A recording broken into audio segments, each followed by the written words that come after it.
The reason we moved away from Drake was that we felt that we wrapped that story up on Uncharted 4. And that's really the motivation to find a new cast of characters that could actually carry on the Uncharted legacy. Uncharted is more than just Nathan Drake, and I think maybe makes people think a little differently about the Uncharted series as far as what they think of when they think of Uncharted.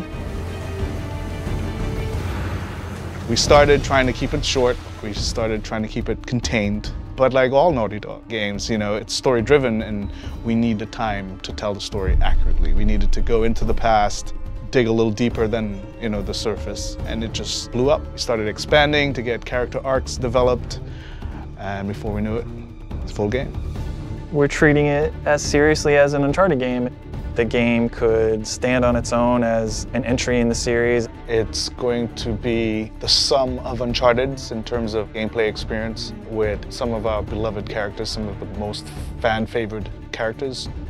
Well, there were many ideas on the table, like Sullivan and Sam's story, but they all were very closely related to U4, so we wanted something that was fresh, something that was new, and Chloe, being a fan favorite, we thought we would explore her story. Then we thought about, okay, well, who would be a good pairing with Chloe Fraser? And we're like, well, what if Chloe Fraser wanted to explore her past, go back to India, to her roots, and what if she needed someone like Nadine Ross as a partner? We find these symbols. We find the tusk. And then that was the kind of jumping off point of these two interesting characters together.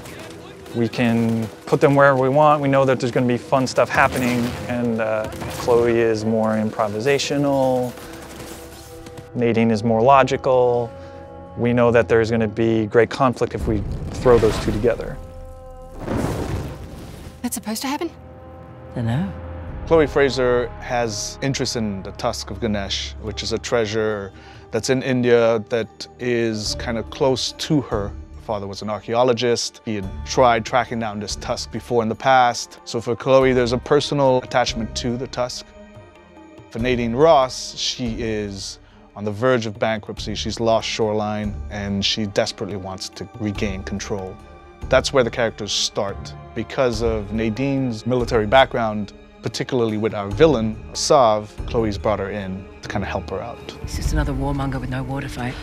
No, you don't know him like I do. He changes location and routines by the hour. We'd be foolish to take unnecessary risks.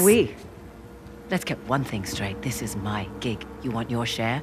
We play by my rules. For Sav, as a villain, he is motivated by a code. He believes that he owns rights to this land, and he's fought a war that has kind of gone on for centuries. So recently he has started rekindling this war to profit.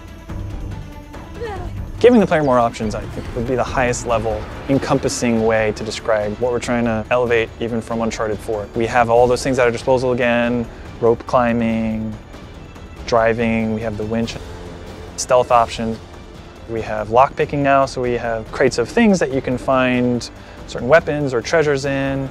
We just present you with a lot of stuff that the player can then decide what to do, and then of course having an allied character with you during all of those things and making sure that they can react and be as lifelike as possible as a human would. We're taking advantage of the buddy system by integrating more of the narrative. For example, if our characters in the story aren't communicating well, or they're upset, or they're aggravated, it will reflect in the gameplay. So if I've just come out of a heated argument with Nadine Ross, in the gameplay you will feel that tension, you will feel that aggravation. The challenge for us was this player-driven space. It's not open world, but it's vast, and you have player choice that you can go and experience it differently. There's things to find a true sense of exploration, but the goal being that you're just exploring and freely doing things, and then the story is still progressing in the way that they would expect from an Uncharted game.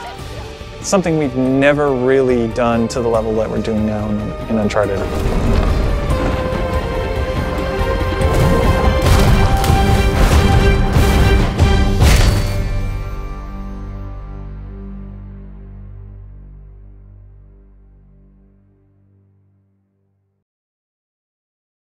PlayStation